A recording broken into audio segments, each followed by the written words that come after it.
Can you hear me? Yes, you're good. Okay, great. Good evening. My name is Dadisi Najib. I'm the hearing officer this evening for San Francisco Public Works. Clinton Otwell is our clerk for this evening for this hearing. This hearing is being recorded via Zoom and will be available afterward through a link on the San Francisco Public Works website, sfpublicworks.org. As this is a virtual hearing, there's no sign-in sheet, so if you'd like to receive information about the results or the outcome of tonight's hearing, you're going to email to the email address listed on the hearing notice, which is urbanforestry@sfdpw.org. If you'd like to be on the contact list, please type and send your email address in the chat or send an email to urbanforestry@sfdpw.org. This hearing is being held to consider 5 items regarding tree removals under the Public Works jurisdiction. We intend to go through the items in the order posted on the website and being shared on the screen. My job as the hearing officer is to gather the facts for the hearing items, listen to your testimonies, and help our Director of Public Works make determinations. I will not be making any decisions today. Instead, I will forward the findings from this hearing and make my recommendations to the director, and he'll make the final recommendations. Once the director's determinations are made, the department will notify you of them. And if you have provided contact information, we'll send them to you via the contact information you provided. So the hearing will proceed as follows for the 5 cases. I will ask the Public Works staff present to speak first and present their case. And then I will allow the property owner or appellant or applicant to speak. And then any members of the public who wish to offer comments at that time, they'll be allowed to speak. So the property owner, appellants, or applicants are allowed to 5 minutes to speak, and members of the public are allowed 3 minutes to speak. The clerk will monitor the time for all speakers and will indicate when the speaker's time has 30 seconds left, and then a final warning. So if you're a party to this proceeding, I will call on you to speak. If you would like to use visual materials in your presentation, please let me know before you speak, and you'll have the standard 3 minutes to provide your comments. If you're a member of the public who wants to speak, wait for me to call for public comments, and then using Zoom's raise your hand feature if you're on a computer, or put yourself in the queue to speak.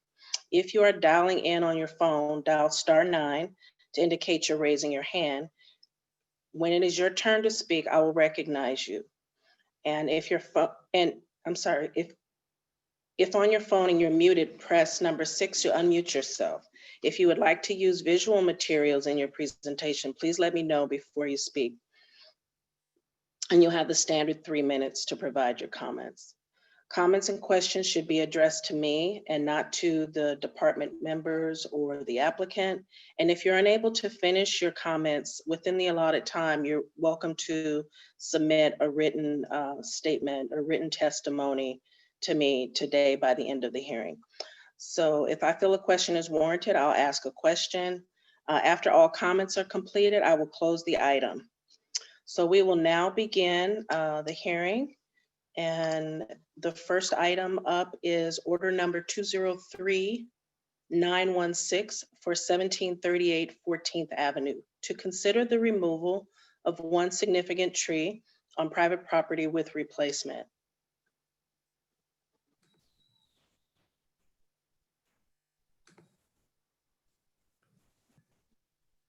Public Works staff, are you ready? Yes, can you hear me? I just want to double check my audio. Yes. You're good, go ahead. Okay, great, thank you. This is Chris Buck with San Francisco Public Works, Bureau of Urban Forestry. I'm going to bring up the PowerPoint. There we go. Thank you. So Chris Buck, Bureau of Urban Forestry, San Francisco Public Works.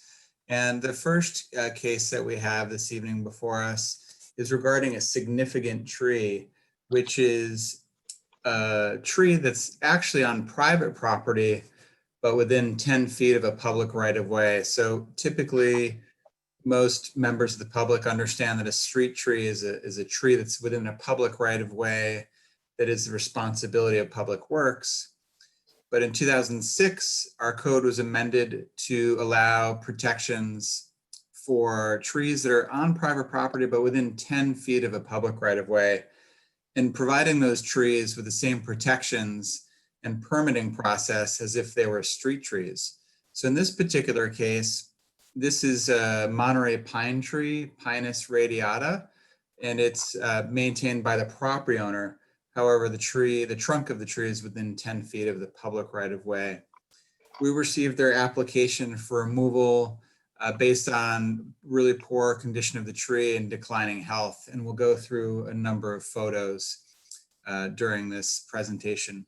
I wanted to show this image because when I first saw it, I felt like, oh, okay, this tree is really declining, but it's misleading. And I wanted to show you why. So this is we sort of blew this image out just to show how thinned out the canopy has become.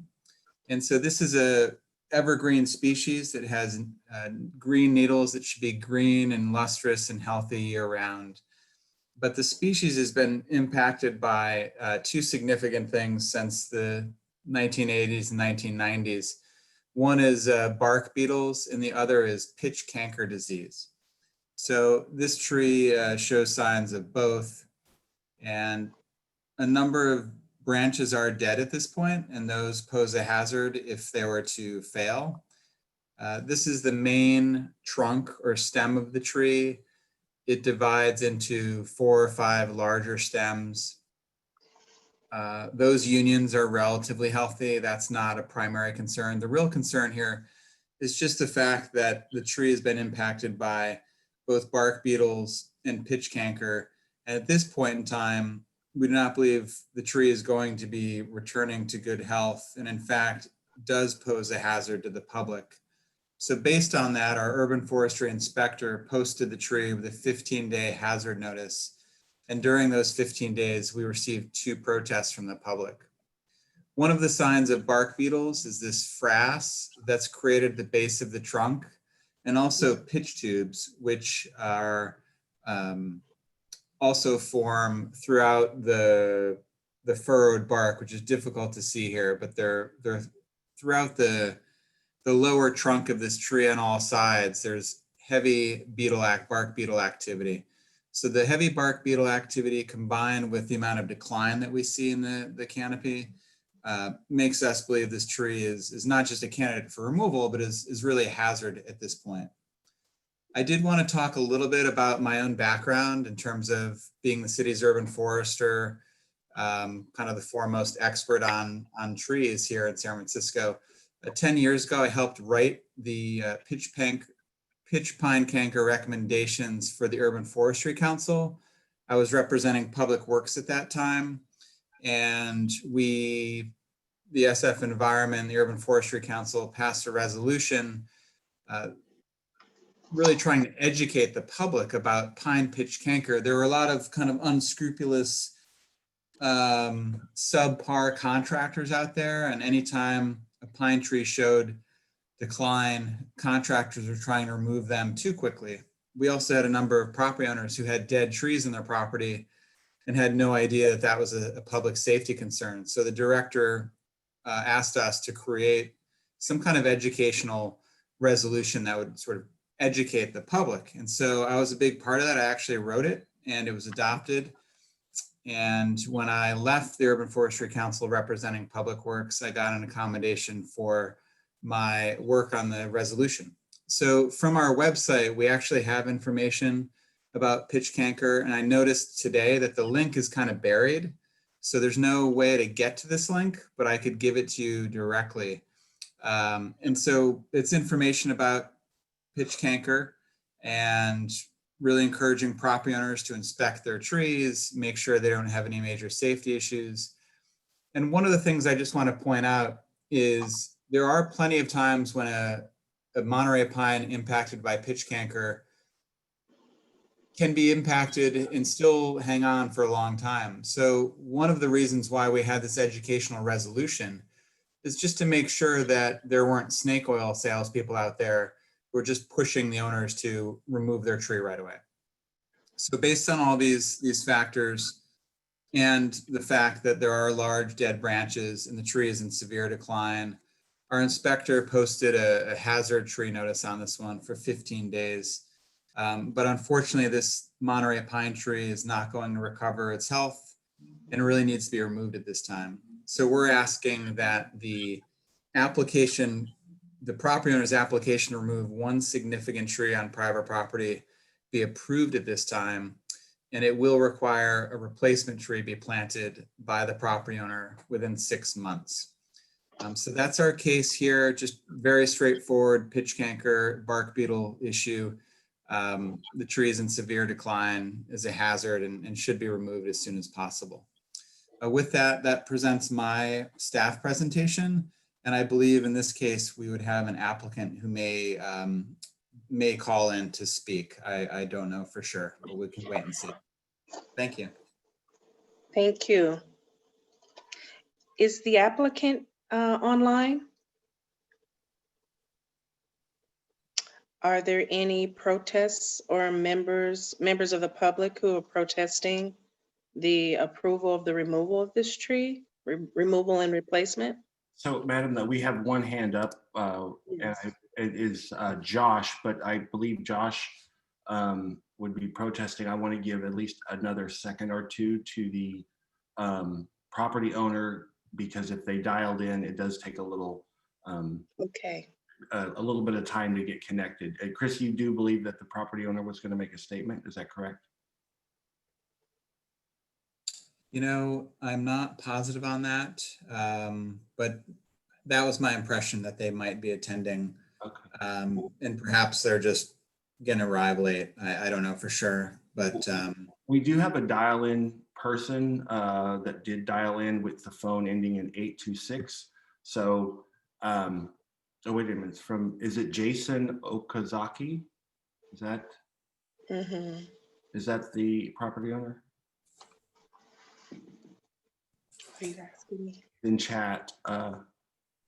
Yes, that may actually. be- No, it's for another order. We don't have I'm gonna assume we don't have the property owner. I don't see any other hands. And oh, well, now we have Jason. There's 2 hands. 1 second. Let me allow Jason and see if he is the property owner. Okay. Jason, you can go ahead if Can you hear me? yes. Yes. Oh, thanks. Sorry about that. I was trying to log on. Thanks. I appreciate the time. And Chris, thanks for the very thoughtful overview. I am the property owner. Just for additional context, I've lived here for 11 years and meticulously maintained the Monterey pine. I've had an ISA certified arborist check up on the tree annually, and also had him do pruning and regular maintenance. I think as Chris showed in the picture, the tree is 50 feet plus high.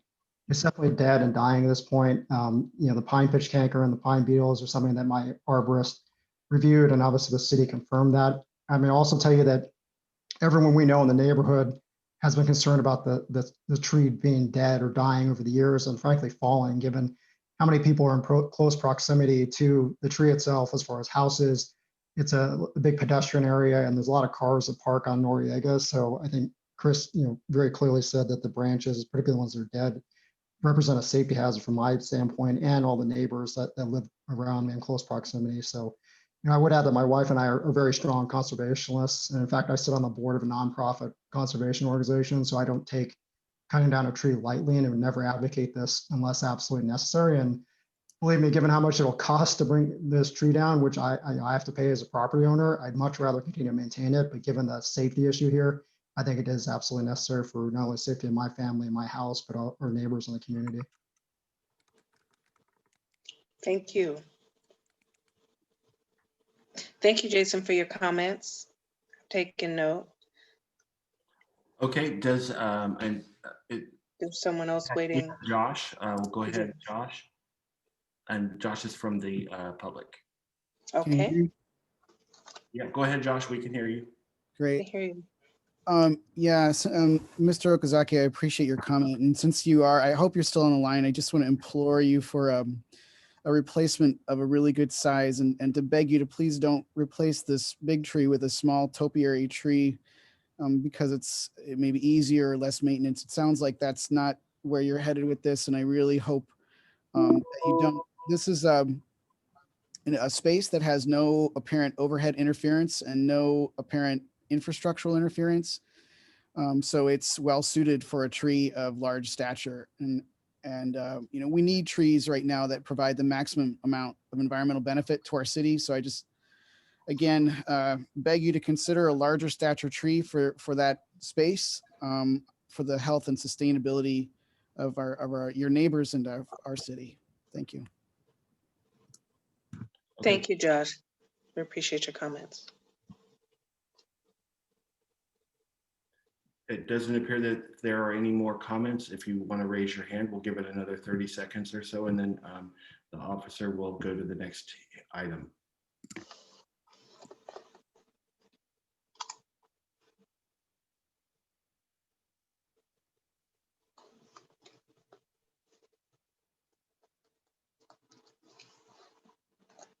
All right, go ahead, officer. We can move on to the next one.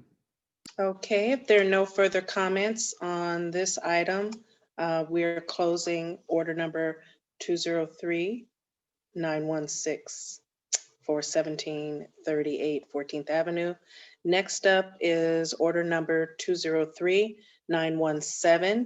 1500 Geary Boulevard to consider removal of one street tree within a median with replacement. The staff denied the removal and the applicant has appealed. Public Works Department, are you ready to make your presentation? Yes, I am. Good evening. You can hear me? Yes. Okay, thank you. I just wanted to confirm that, and let me bring this up to the current slide.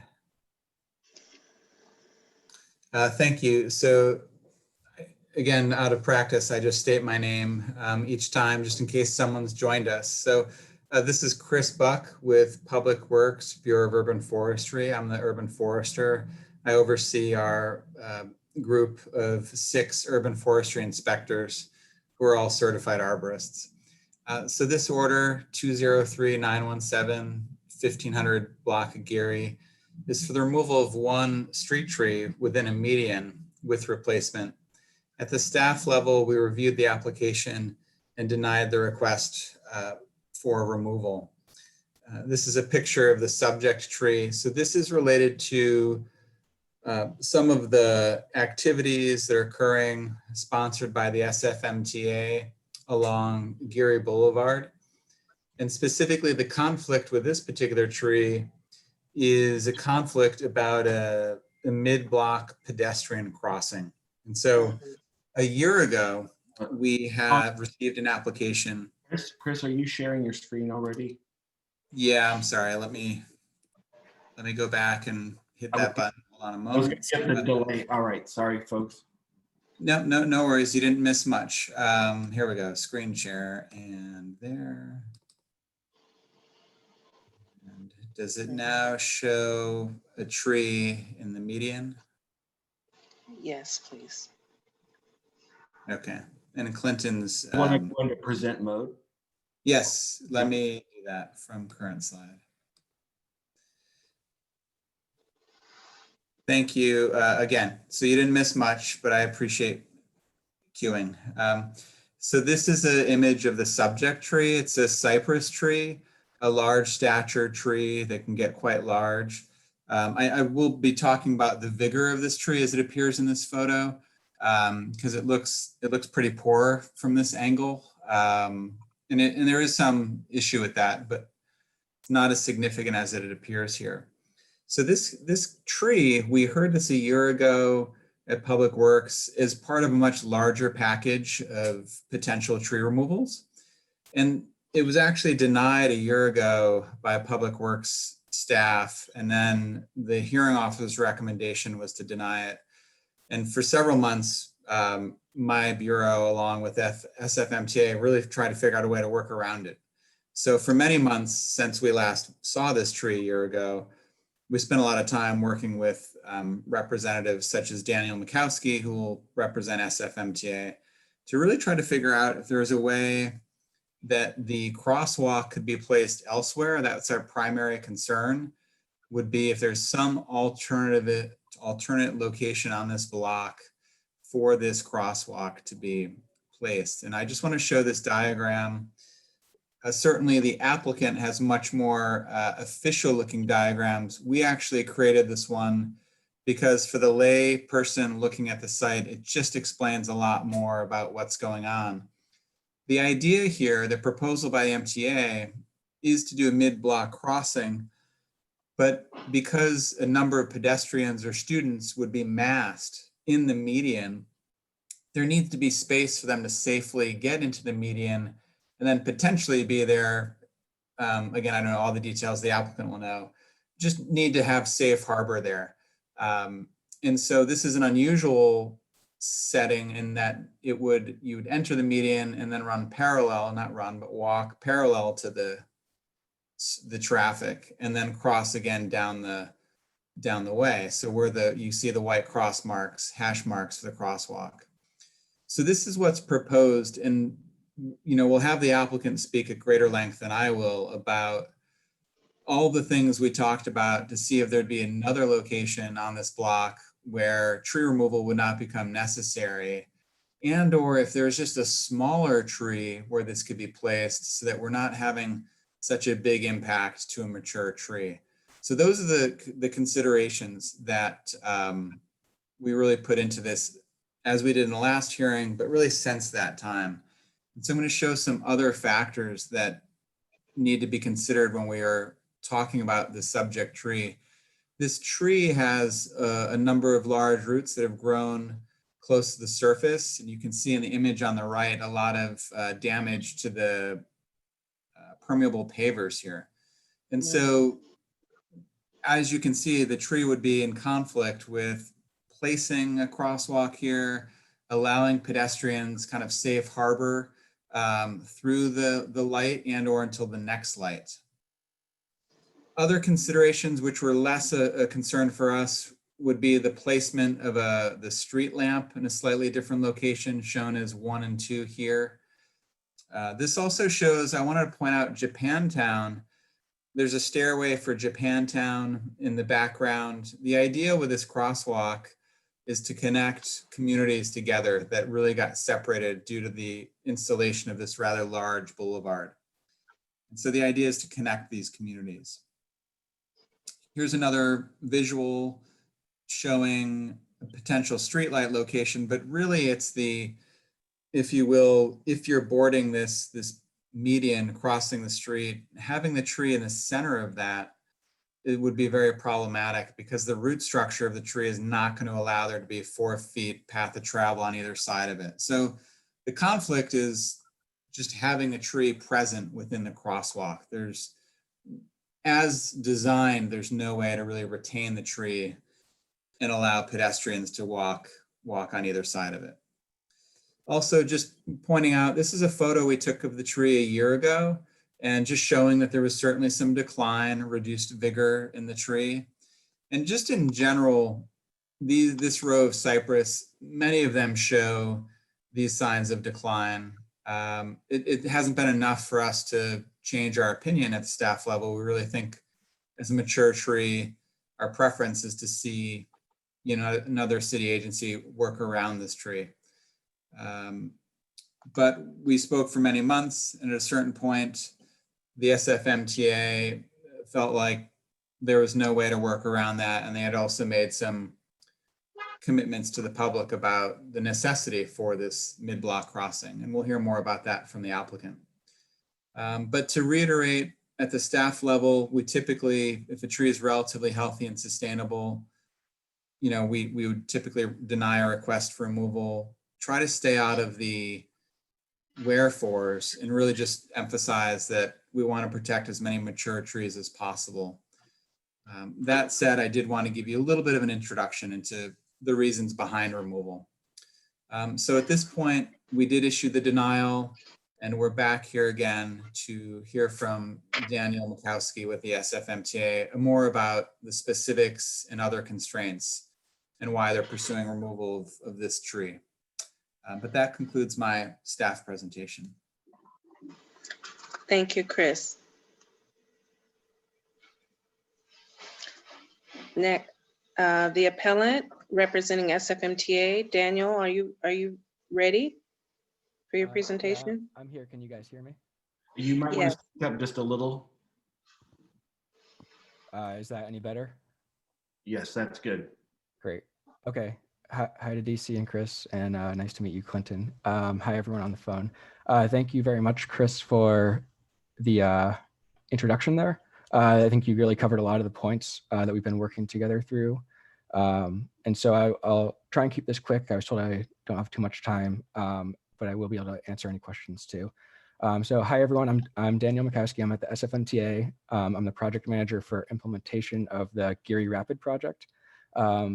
And I'm talking about the tree that Chris just described. I'm going to share my screen here.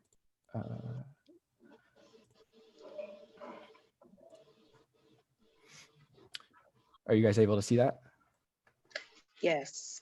Great, thank you.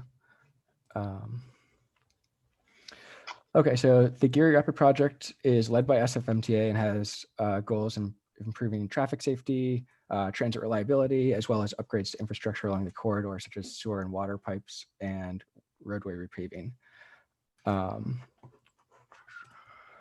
At the Buchanan intersection between Webster and Laguna Streets, the project will construct a new signalized mid-block pedestrian crossing to connect neighborhoods on either side of Geary Boulevard. Chris kind of went over the high-level details on that. We've observed people crossing at this uncontrolled location and have worked with the community on design details to improve conditions here. On top of what Chris described, it includes new custom metal art panels designed by the community to reflect the culture of these three adjacent neighborhoods: Japantown, the Fillmore, and St. Francis Square Cooperative. Unfortunately, this design requires the removal of this healthy tree. The project team has worked over the years to minimize overall impacts to trees along this corridor, and after a public hearing in January, received feedback to further evaluate the potential to safely retain this specific tree in the median. After a field visit and further meetings with experts in street lighting, roadway design, pedestrian accessibility, and landscaping, we continue to recommend the removal of this tree so that the crosswalk is as safe and accessible as possible. Chris kind of went over those. The point to add is where this exact location is on this block. There will also be a new surface level crosswalk at Webster. So the bridge stays there, but there'd be a new crosswalk there. And that's a new opportunity for people to cross. The other option is Laguna, which is up a hill. And so this is kind of mid-block in this area and goes right to those Japantown steps that Chris pointed out. And on the south side, it's in between two driveways between the St. Francis Square Cooperative, which leads to Rosa Parks Elementary School. And so there's not too many other locations to land these crosswalks. And so that's kind of why we're stuck at this this location in the mid-block of this block. And I can answer more detailed questions if we need to. And so as the overall project, if we look at the overall project, the new infill trees are 19 new ones. So you can see this tree here, Buchanan, is the removal we're talking about today. There's 19 new ones elsewhere on the corridor, including 8 on this specific block. And after further discussions with the public and Chris's team, MTA is planning to add an additional 7 trees in this area, including 1 in the median near this removal. That is where the picture that Chris showed of the row of declining Monterey's, there'd be one additional one in there. Dan, if you wanted to use some of your time to answer questions, we could also do that. You have a little over 1.5 minutes at your disposal. Okay, yeah, that would be better. So I'll just finish up super quick. The infill species are London Plain, Flower, and Cherry. The potential new ones would be Cork Oak and New Zealand Christmas. So yeah, if there's any questions, please let me know. Okay, and I'll go ahead and see if anybody in the chat or anybody of the participants would like to raise your hand if you would like to speak. Okay, all right. Let's go with Casey Rios. If you can go ahead and unmute yourself and go ahead, Casey. Good evening. I appreciate the chance to speak about this. I'm dismayed that we're looking at another instance of the tendency of our city agencies to prejudice outcomes by going ahead and putting a lot of planning and development work into infrastructure and then having a hearing about removing the tree. I know this the process, but I also am aware that these kinds of processes have led to a continual pattern that has us removing as a city many more trees than we're planting. We're in deficit, and I don't see the pattern changing. I would like to see more exploration of alternatives. And I also have not heard a full traffic pattern analysis in terms of foot traffic. I believe that there may be other alternatives, and I think that we have to exhaust them if we are going to change this pattern of removing trees because it's convenient for our development and design process for the city. Thank you. Thank you. Okay, I don't know if, Dan, do you want to, I know you have those and there might be duplicate. If you want to let another member of the public speak, and in case there's a duplicate question, and then you can sort of speak to their questions, or would you like to answer her directly? I understand the feedback and I wrote it down, and I think if we, I can address all of them at the end. I think that might be easier for this process, but you're heard, yeah. Okay, we have two other, we're gonna go ahead and allow Lou. Lou, go ahead and speak if you'd like. And you have 3 minutes. Hi, my name is Lou Grosso, and I live here in St. Francis Square, and I am totally blind. And when I first moved in here 3-4 years ago, I had my orientation and mobility instructor forbade me to cross Geary. He says, it's just not safe. And this is the one thing I've been waiting for, so I could walk to where my husband works on the other side of Geary. This crosswalk is important, and the fact that one tree can stymie this is amazing to me. Not only is MTA going to plant more trees than they're taking out, they're doing us a favor by reconnecting these neighborhoods that have been cut off from one another. Let's just go through with this. Anyway. Thank you. Thank you, Lou. And I have one more hand, which is Josh. Go ahead, Josh. Can you hear me? Yes, go ahead. Yeah. Thank you. We do have another member of the public as well. So go ahead, Josh. Okay. Listening tonight, it was unclear to me whether Public Works was denying the application or granting it. But the history of this is important, which is that the SFMTA applied for this last year and they were denied. So what did they do? They went ahead and installed the crosswalk infrastructure anyway and applied again. I was out there last week for something else and noticed that the wiring for the crosswalk signals has already been installed. So this hearing and our objections would seem largely ceremonious at this point. And regarding the crosswalk specifically, as Dan said, the south end lets out between two huge driveways, and the north end lets out at the bottom of a staircase to the downtown plaza. So if you've got a group of students on the south side, they're stuck between two big driveways while waiting for the light to change. And if you're somebody with a mobility disability, be prepared to still have to go all the way to Webster or Laguna to get around because there's no elevator for you on the other side of the crosswalk, only a staircase. And I say that as someone whose full-time job is accessibility consulting. Finally, the proposed replantings are not a concession We've got over 40,000 empty tree basins in our city streets right now.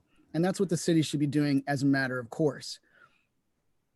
But unfortunately, our agencies are so siloed in their missions, there's a failure of imagination here because the SFMTA, which is tasked with helping people move around the city on its groundbreaking green fleet, fails to consider the trees that shelter people while they wait for those buses or while they walk to those bus stops. Creating art and planting tiny cherry trees is important to the healing of our community. And there are so many places without trees in this neighborhood. You could throw a dart at a wall and find almost acres of unobstructed space for art. And cherry trees are so small that they can be planted in above ground planters just about anywhere without having to take up a big empty tree basin that could hold a much larger, much more environmentally productive trees. And speaking of environmentally productive trees, there's almost no tree as productive and good for our environment as a large, healthy, established tree like the one the SFMTA is banking on you to give them a permit to remove. San Francisco in 2020. We're 8 years away from climate change. We just spent the last year choking on wildfire smoke and trapped in neighborhoods with almost no trees. And that's because we've got the smallest tree canopy of any major city in the US. And we just gutted our city's budget on planting new trees. Yet according to the agency tasked with getting us from one spot to another in the most green, sustainable way, this is apparently the best we can do. And I respectfully assert it's not. This is a very worthy project, but our city needs to learn how to achieve worthy projects while preserving the minuscule natural resources we have and desperately need. Our state lost 5 million acres of trees this year, and there should be no excuse this year, and there should be no excuse for removing a single healthy tree from our progressive city. We know better, and we need to do better. Thank you. Thank you, Josh. And we have one other person. We have Richard Hashimoto. Go ahead, Richard. Thank you, Mr. Otwell. This is Richard Hashimoto. I lived and worked in the community for over 60 years. And redevelopment, we all know redevelopment and the urban renewal was a mistake. And this is what created this division of the two communities. This is a reconnection, an effort to reconnect our two communities. And, you know, I admit I'm guilty of jaywalking across Geary, and those trees actually obstruct vision. And you've seen traffic, they go 40, 50, 60 miles per hour up and down Geary. And I've witnessed a few people get hit over those 60 years I've lived in this community. They do obstruct vision. And, you know, when you take that first step off that center median, you don't see that lane that's closest to the center median. So as soon as you make that, it's too late to react to any, you know, stopping or stepping back off the center median. It's just too late. That trunk on that tree is about 3, maybe 4 feet wide. And if you look at the image there, it's kind of dead set against that tree trunk. So it will obstruct vision. And, you know, I can't imagine a tree being more important than a human life.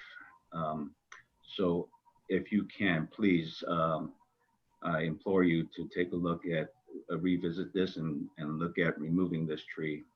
Thank you. And thank you, Mr. Buck, for your advocacy on saving our trees. Thank you. Thank you, Mr. Hashimoto, for your presentation. Is there anyone else? Or for your comments? There is no one else. I don't see. Mr. Nolte. Oh, John Nolte just raised his hand. Okay, there he is. Sorry about that, John. Go ahead. Hi, can you hear me? Yes, yes. Okay. Yes. As a native San Franciscan, and also that this one block between, which is one long block for the Japantown, and then on the other side, you have one long block for the housing that's on that side. I don't see the purpose of a mid-block crossing. I'm a senior and I still can walk up down that hill, or you know, it's not that steep of a hill. And for the MTA to come along and put a mid-block crosswalk in, I don't think it behooves the amount of people that live in the area to, in Western Addition to have that. And I think there would be studies, and I know you should have had studies, and I also protested the removal of the trees a block down on your map. So, you know, you keep on trying to take out trees on Geary, and then you come back and say, we're going to put in more trees and we're taking out. Well, that sounds great, but it doesn't add up to what's there. And these are flourishing. We just came out of we're still in a drought. So, you know, they are doing well, the trees. And so you don't necessarily have to be putting more trees in.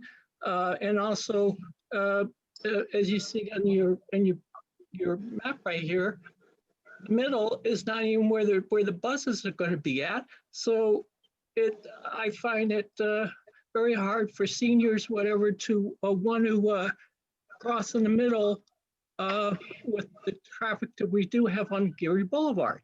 So, you know, and to access the stairwell on the backside of the plaza is not a good idea. Thank you. Okay. Thank you, Mr. Nutley. Okay, I don't believe there are any hands. So we go ahead, Dan, and from MTA, if you'd like to summarize and maybe address some of the things that were brought to us, and then I guess we can move to the next order. Yeah, thank you, everyone. So hearing a couple different things. I'm going to go point by point to address them. So from Casey and also John, there's questions on the amount of studies and traffic analysis done.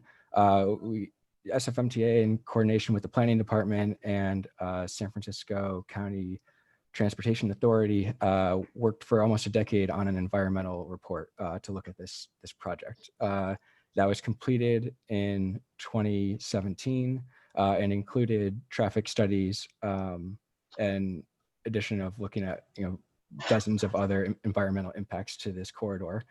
I don't know the amount of pedestrians off the top of my head crossing at this location, but it's over 900-foot long block. So it's quite a far distance for someone to walk from Webster to Laguna, especially if they're elder. And the reason that this goes to the stairs versus the ramp to Japantown Plaza is that the ramp is even more east. So at that point, you're closer to Laguna. So this is flat here between Webster and Buchanan, and then it goes uphill from Buchanan to Laguna. So someone in a wheelchair would be better off crossing here than going all the way up to Laguna and coming back. But yeah, we do observe people crossing at this location already without a crosswalk, and our goal is to improve the safety for these people that are crossing there.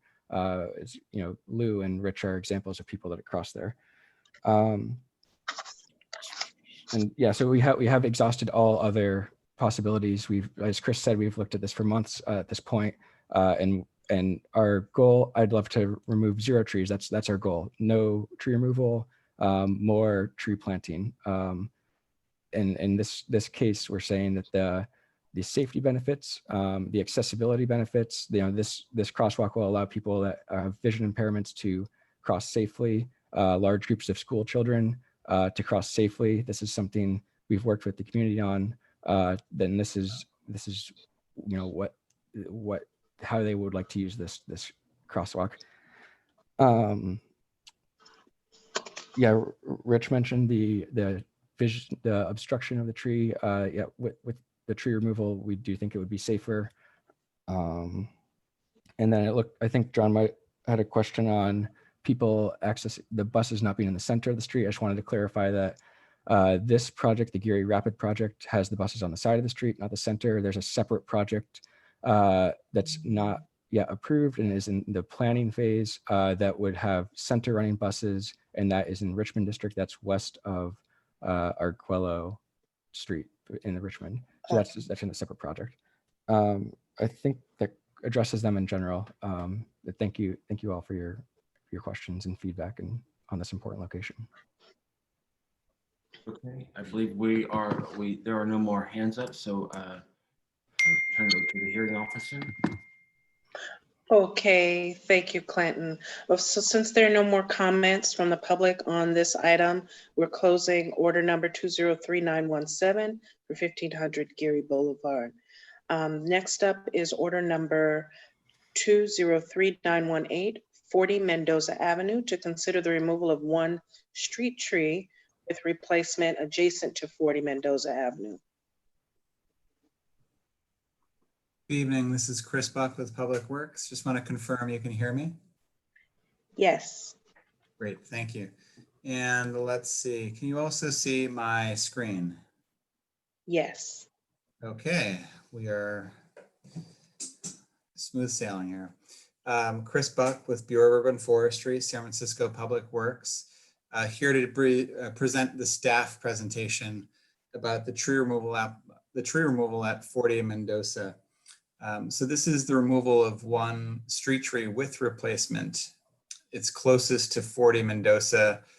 I see we have a typo, M-E-N-D-O-Z-A, it's D-O-S-A.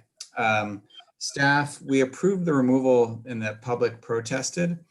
And I'm going to go through some photos of the tree. This is actually a quite grand, very, very large Monterey cypress tree. And it's located in a spot which has given us some trouble over the years for sure. There's an intersection of high voltage lines that run right through the canopy, or I should say the canopy actually grew around the lines. We've had drop branches and outages over the years here, and we've gone to this tree quite a bit to keep looking at it, and we've always felt it should remain and just be pruned. But recently, actually in August, I believe it was, half of the tree failed. A really large section failed, and actually this image here shows the tree as it is after the failure. So there was another half to the tree. But in August, unfortunately, there was a very large trunk failure of one of the two stems, and it fell across the median and also damaged a home across the street. So we had a number of people out there. We had our assistant superintendent, our tree crew supervisor, and also our urban forestry inspector meet on site to what we call sound a tree. You take a wooden pallet and actually essentially contact the lower trunks to get a sense of the sounds that you're hearing. Does it sound like there's solid wood in there, or does it sound like wood that's decayed that's creating a hollow sound? So, pardon me.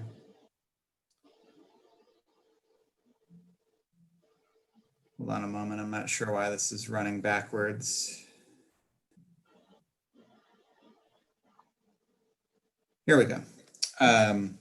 Got to remember, right arrow is forward. So here's an image of where the tree failed. This shows the trunk that failed. As an arborist, what I see here is a lot of brown. Brown is a sign of decayed wood and decay. So the decay that's injured the stem that failed is definitely present within the stem that's here in the foreground. So this is the existing standing stem is what we've sounded with a mallet. And the tree is also located where it's up against the base of the curb and the sidewalk, and is also pinched by this retaining wall on the other side of it. Again, we had 3 people come out and look at this tree. We've worked for years fighting back, an eager public that some of them wanted to see us remove this tree. We really resisted that for a number of years.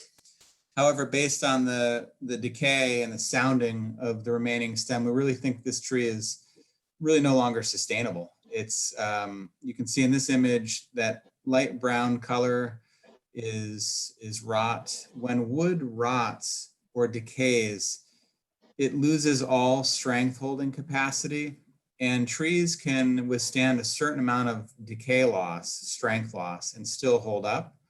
In this particular case, this whole section on this side of the root system is essentially lost. There's no connectivity to the roots on this side of the trunk. And there's extensive decay present at the base of this tree and within the lower stem. In terms of other conflicts, as I noted earlier, it's right here in the epicenter of several high voltage lines and low voltage lines that come in and out of the tree. It's amazing. It's an amazing feat to have accomplished allowing this tree to grow here through all that over the decades. But we have, it shows that we're willing to keep and retain trees when we feel it's reasonable to do so. At this point, we don't have any other mitigations to keep this tree safe. We do believe it's a public safety concern and the tree needs to be removed at this point in time. So to recap, this removal that's proposed by our Bureau is initiated by our Bureau due to this large stem failure that's on the left in this image. And just to note, that's a stem that was much lower and subordinate to the larger stem, so much less prone to wind throw and exposure. So this remaining stem is really prone to fail. The inspector had placed no replacement tree as the replacement option. We do need a certain amount of clearances from the utilities here. If there's any room to plant within this immediate area, we will look at doing that. I assure you we will look at that. But unfortunately, at this point in time, we really do need to remove this majestic Monterey cypress tree. And I want to mention that if you're joining this meeting and you didn't submit a protest for this one, but want to be notified of this resulting decision, the best way to do that, we don't have a sign-in sheet the way that we do when we're in City Hall. So you could email us at urbanforestry@sfdpw.org. And I keep meaning to share this information with each presentation that I make. But that's the reason for proposed removal. Unfortunately, the tree is unsafe at this point, and we believe it needs to be removed. Thank you. Thank you, Chris, for your presentation. Are there any members of the public who wish to speak? I know we received some comments ahead of the hearing that I've had a chance to review. So is there anyone here that would like to speak? Denise, I have the comments that were asked to be read, and I have here. I'm going to read them aloud. Really. Okay. Excellent.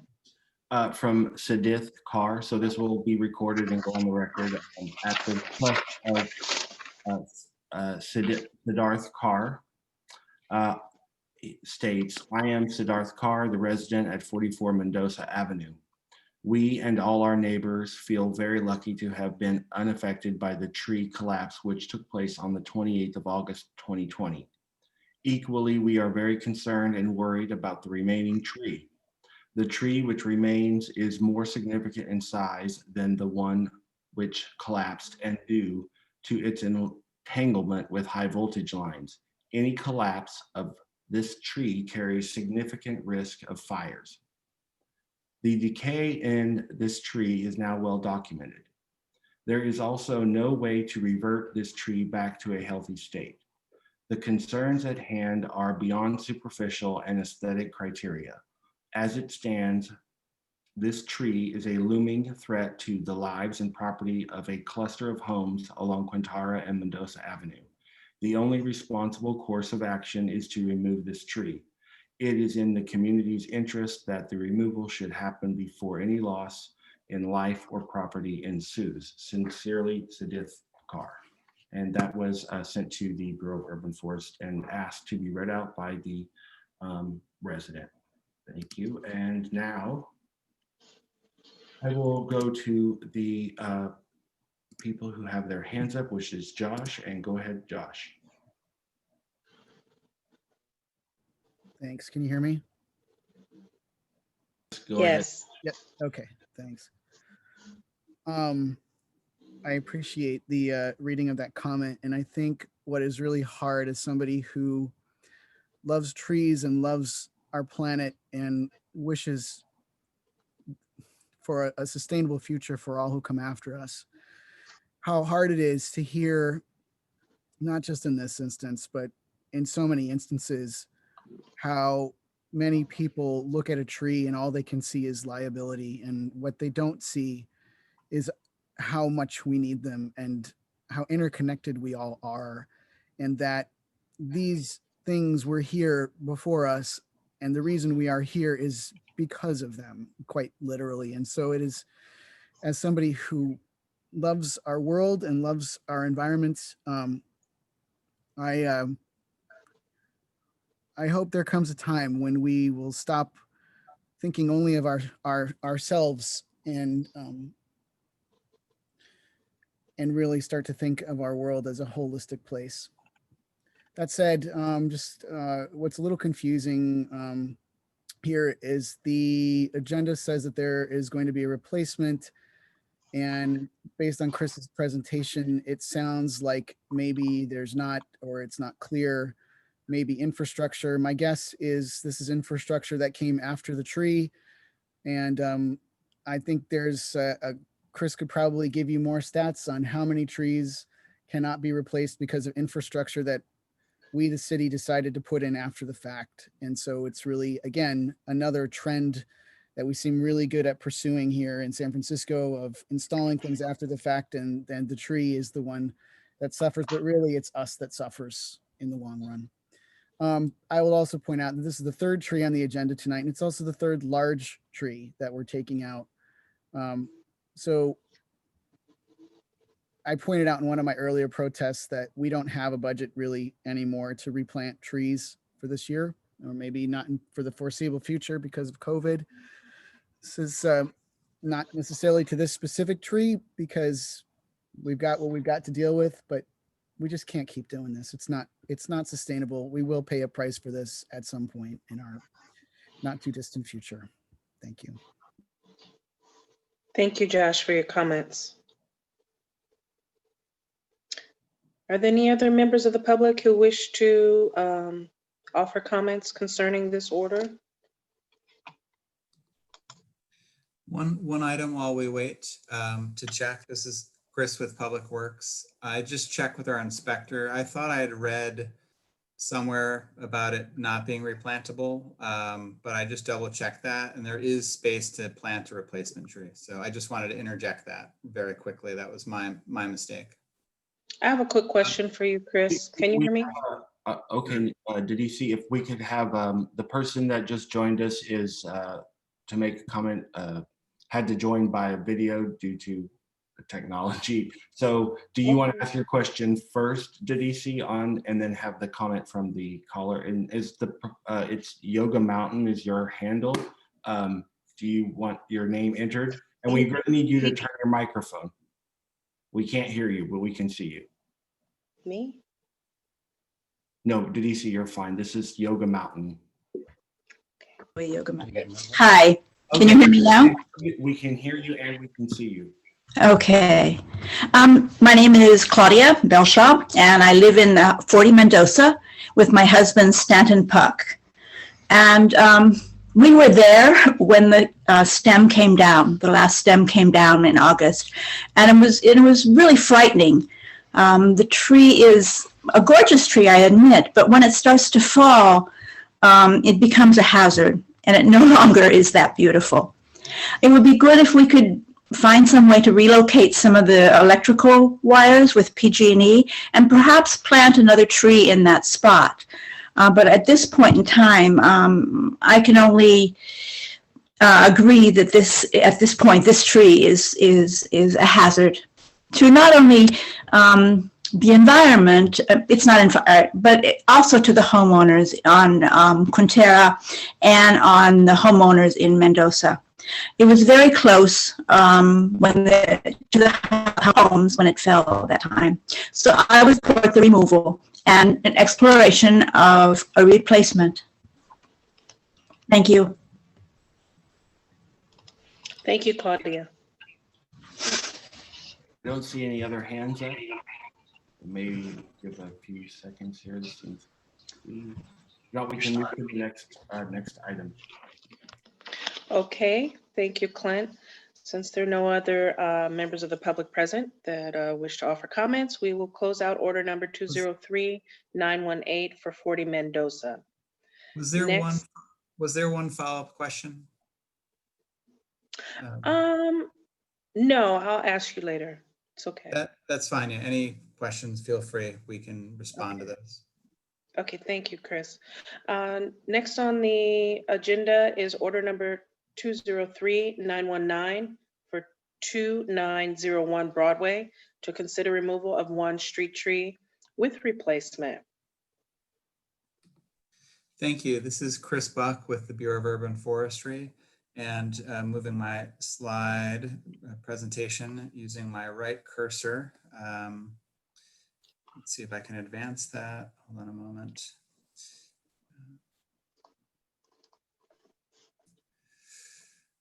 Let's see, hold on a moment.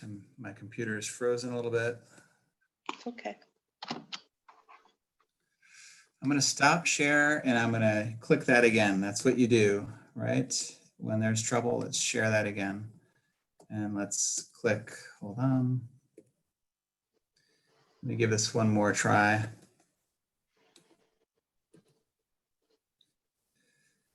Okay, I'm going to do this one more time. And Chris, if you email it to me real quick, I can go ahead and do it. It'll just be a tiny delay. No problem. Here we are. I've got it. I don't know why it wanted to do that, but I need to screen share. Hold on.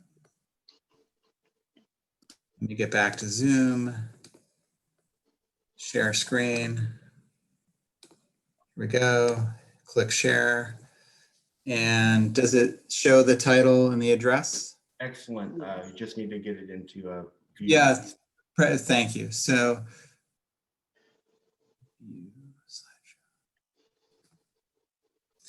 thank you for your patience. So the removal of one street tree with replacement.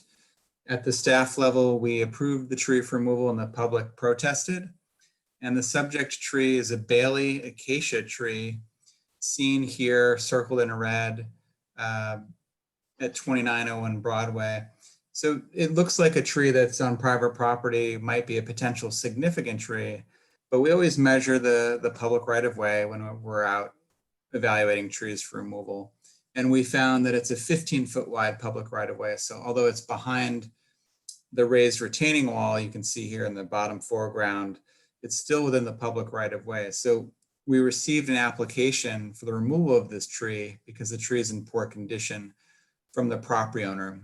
As you can see, there's some maintenance occurring to the property.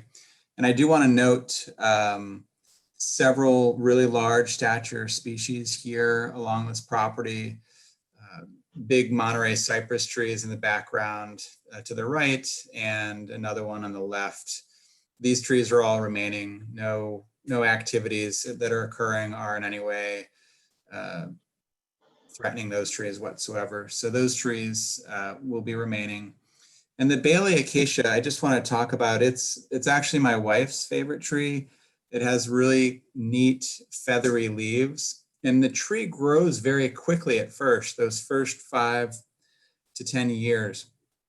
In about years 15 to 20, it just sort of slows down, and then it starts declining, and then in fact either dies, or while it's in declining health, it'll actually just fail and fall over from a root failure. So what we see here when we evaluated this species is classic, probably roughly 20, 25, 30-year-old tree, definitely in senescence, meaning in its old age, it's becoming less vigorous, declining vigor in the canopy. And so when we received the application at the staff level, it was a pretty straightforward, no surprises here. It's a species that isn't very long lived. Again, I think has a role in the urban forest, just not a primary role. Those are some of the reasonings for approval that I just kind of outlined on the left. The property owner does propose to replace this tree with a 36-inch box replacement above that retaining wall within that area. And again, even though it's a tree that's technically in the public right of way, In this particular case, because the property owner has submitted an application to remove the tree, we kind of consider it an informal donation to the city and county of San Francisco when an owner wants to proactively remove a tree in poor health. So they will actually issue them the permit to remove it and replace it. They'll have 6 months to replace it with a 36-inch box-sized tree. We have no doubts that they will plant the required replacement tree. Again, they've shown a commitment to maintaining very large trees on their site. It's pretty amazing how big those other cypress trees are. That's most of the feedback here on this one. It's pretty straightforward from our perspective. It's a Bailey acacia in decline, to nobody's surprise. And if you'd like to be notified about this one, you could email us at urbanforestry@sfdpw.org. But again, we approved the removal and the public has protested. Thank you. All Thank right. you, Chris. We might have an applicant for this one. So perhaps we could see if there's an applicant present this evening. I believe we have Roy. Roy, I'm going to allow Roy to talk, assuming he might be the applicant. Roy? Yeah, hi. My name is. Go ahead. Okay, thank you. Chris, thank you for the presentation. I am a consulting arborist. My name is Roy Leggett. I work for the current owners of this property, and maybe more interestingly in a way, I worked for the prior property owner for a very long time. So starting in the early 1990s, I was taking care of this particular tree as well as the others on this property, and have continued to be able to do so to this very day. That's a really rare opportunity for an arborist. So I count myself very fortunate in that regard. This Bailey's acacia was a very small young tree when I started taking care of it in the early 90s. So I think it's probably pretty close to 30 years old at this point. I was not there when it was planted. I don't know exactly when, but the prior owner did plant it, and she, just like your wife, Chris, she really loved the foliage of this tree. Very passionate about the appearance of the foliage. It's the most delicate, subtle, beautiful foliage you can imagine. And it's unfortunate in my mind that the tree is dying because it's in a really nice key location. It has a little bit of a lean in it, but that's not a new feature. It's been that way ever since the early 90s. So it's not a hazard for that reason, but it is declining, and it's lost a high percentage of its foliage. I don't know if it has root rot diseases, but you hinted that it might, and I would think that's probably the case. The current owners do have that very large, I'll call it front yard, which includes part of the public right-of-way. And it includes those other large trees, and they love trees. They love large trees. They really want to plant something that's bigger than this. They're thinking, preliminary thinking anyway, is a magnolia or Michelia type species, which are much larger trees than this particular tree. So I think that it will be a very dramatic situation to have a larger tree at or near that corner, and especially with that elevated planter and the large house behind, it'll really look beautiful. Okay, thank you, Roy. Thank you. Thank you, Roy. Are there any other comments are there any comments from the public at this time? I know that we received in advance a couple of protest letters.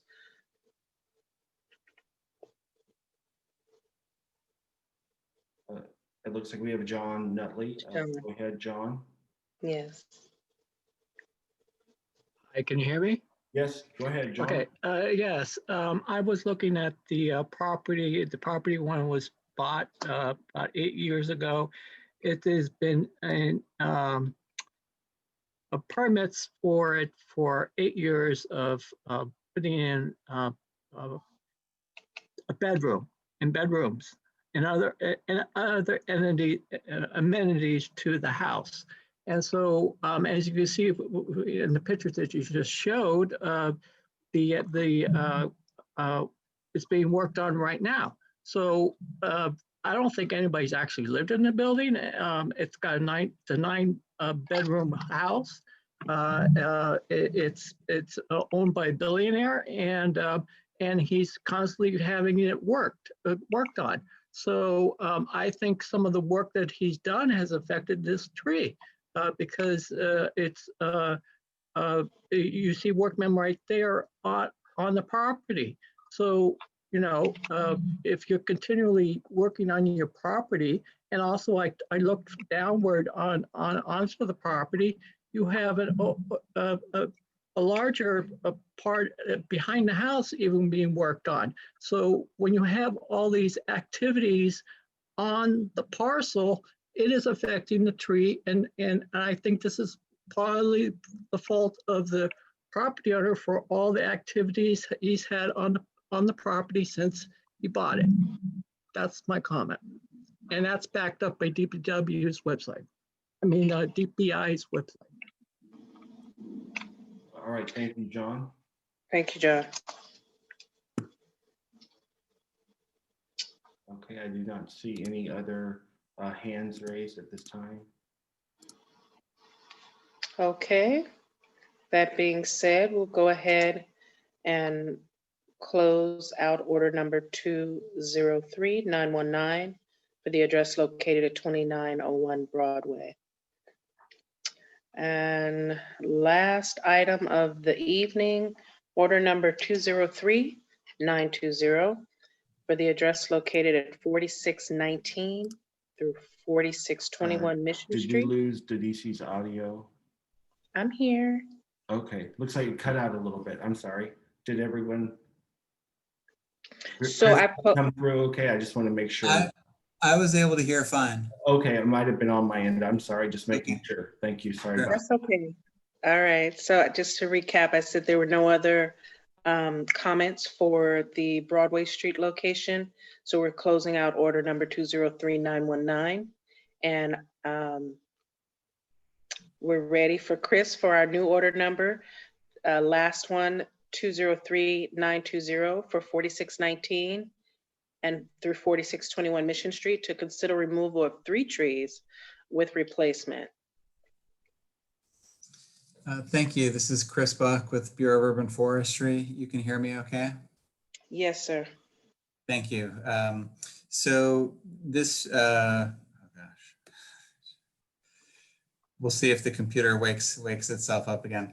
I don't know why. Hold on, I'm gonna stop the share and just start that over again. Hold on a moment.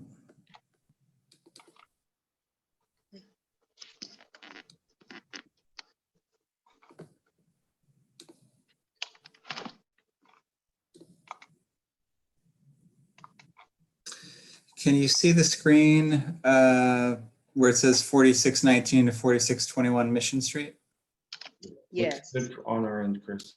Okay, thank you. Again, thanks for your patience, everyone. Chris Buck with the Bureau of Urban Forestry.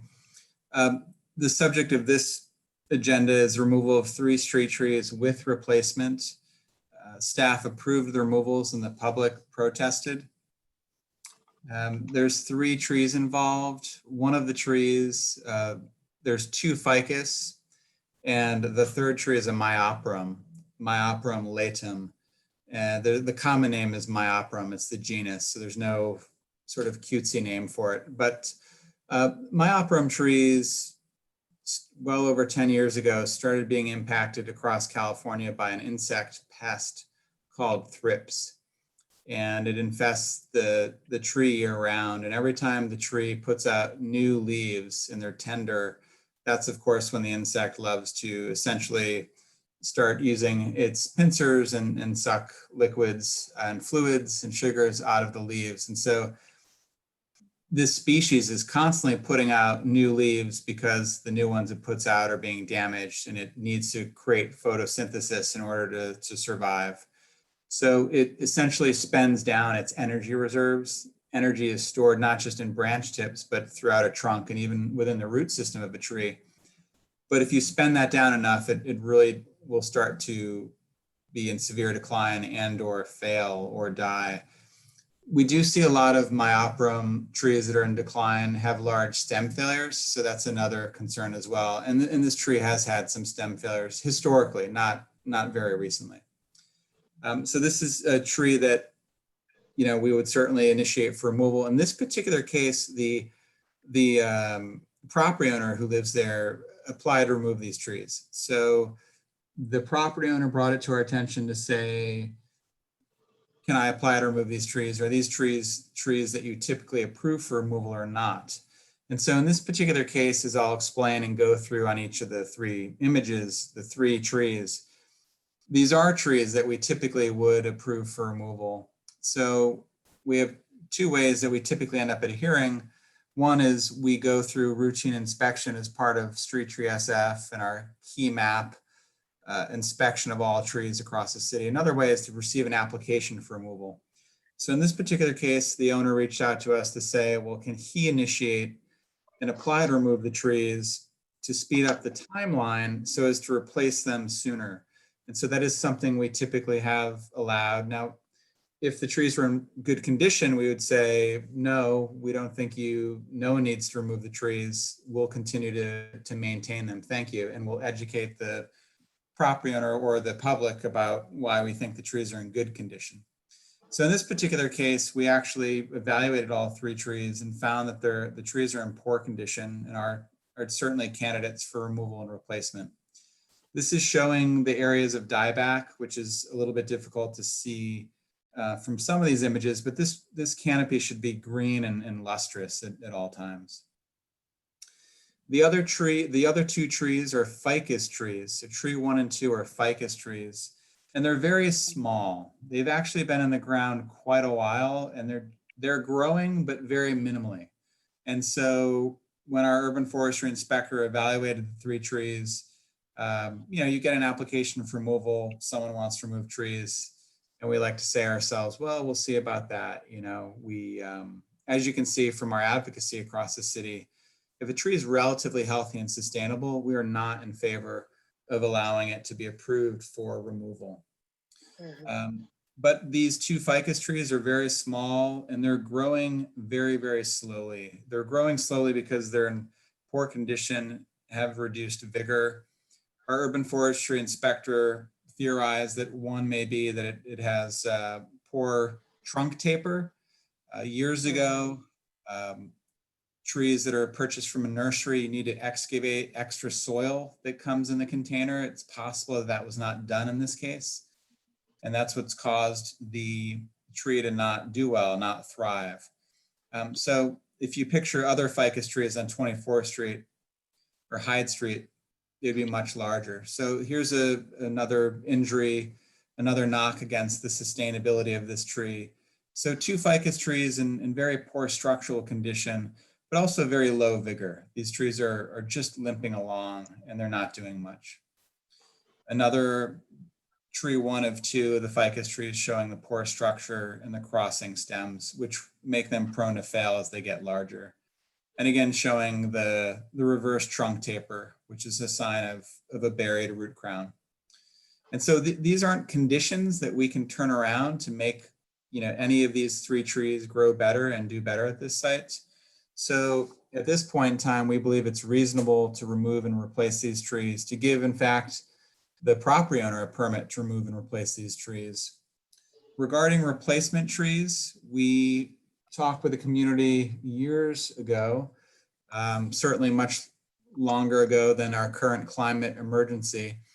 But the proposed replacement species are Mexican fan palms, and those are shown here in this image on the far right. Those are two examples of Mexican fan palms. And I wanted to kind of address some additional information about replacement species. As you've heard this evening, we're in a climate emergency, and when we remove a large stature tree, it takes a lot to replace that canopy. Now, along Outer Mission, many years ago, we were engaged with the community, and they had a desire to see more of a connectivity between their neighborhood and the heart of the Mission, you know, from say 16th to 24th, where we have those towering, really tall Mexican fan palms, really iconic. When you see those in some of the facades, you say, okay, that's the heart of the Mission. And the neighborhood here has been trying to identify kind of a similar cultural identifier, and they really selected palm trees to do that. So I do want to just say to the public, we monitor species that we plant. We have an annual review process with ourselves and Friends of the Urban Forest, and also through an annual requirement of the Urban Forestry Council to review species. So we're definitely not looking to replace a lot of trees with palm trees, but this is an area of the Mission Street where we had committed to the community to allow, when trees are removed, to replace them with Mexican fan palms. So again, I just wanted to assure the public that we monitor that closely. And in this particular case, it'd be removal of these 2 ficus and myoporum, with replacement by the property owner with 3 Mexican fan palms. And again, during the public notification period, we had a protest. And so we've scheduled this for a hearing. And as a clerical note, I also want to comment that this had been scheduled for a previous hearing, but we made a typo on the public notification. It stated a total of 2 trees, not 3. And so this is a continued item from last hearing. Thank you. That concludes the staff presentation, and we may have the property owner may call in to speak. We could double check. Thank you, Chris, for your presentation. We'll give the property owner a moment to. All right, come online. go ahead, property owner. I believe that you are the property owner, correct? I am. My name is Philip Malouf. Can you guys hear me fine? We can hear you. Yes. Okay, great. Thank you, Officer Najib and Clerk Otwell. And certainly thank you, Mr. Buck, for your very eloquent and descriptive description of the situation there on Mission Street. I can't even pretend to halfway speak as thorough as you did on the matter. So what I would say is my parents had a business on Mission Street for years. Ever since I was, under 10 years old, I'd walk up and down the Excelsior on Mission Street. And I always marveled at the palm trees that were there then. And think that, and as I was on the site today, took some photographs, thought it would be a great extension of the kind of theme that you referenced earlier about the intermission, to replace these poor trees with Mexican palms to continue the image of the neighborhood and the identity of the neighborhood with these trees. So just wanted to speak to that. Also that, again, and as you mentioned, this work would be done at my expense. We've always been a steward of the trees in front of our properties in Excelsior. We have other Mexican fan palms in front of our buildings, and at our expense, remove the fronds. So we view ourselves as stewards of the assets of the neighborhood. That's all I would say on that. Thank you. Thank you, Mr. Malouf, for your comments. All right. And we also have Josh. Go ahead, Josh. Thanks. Can you hear me? Yes, go ahead. Yeah, just quickly a comment on the ficus. I mean, frankly, they look like half of the trees in the city. And my concern is basically the precedent that it sets, that one could file a removal application. If this is all the criteria that it takes to remove one, to justify a removal, then there are a lot of other trees that could be justified to be cut down. The second part is please, please, please, no palm trees. They have almost zero climate benefits. They are the environmental equivalents of blades of grass. They are literally, this Mexican fan palm is classified as an ornamental tree. And even the Bureau of Urban Forestry has successfully pushed back on other development projects, city development projects that propose palm trees because they are so environmentally useless. And in terms of the cultural connection, there are hundreds of trees that are native to Latin America that also have environmental benefits. This is not so much a cultural thing as it is an aesthetic thing. And we should not be planting environmentally useless trees because we like what they look like. Chris, you keep sharing your screen and it keeps blowing up my monitor here. I'm sorry. Okay. Anyway, I would just respectfully push back and request that there be a reconsideration of the replacement species being a Mexican palm tree, in a city that has so few trees as ours already has.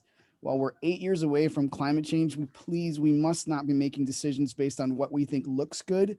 We need to be making decisions on what is best for the future of our city and our state and our world. Thank you. Thank you, Josh, for your comments. Thank you. And that was me, Josh. That was not Chris. I apologize. I wanted to get the correct item up, the correct order up on the screen. No problem. It just has the effect of like taking over my entire screen, and if I have some notes, I can't see them. So thanks.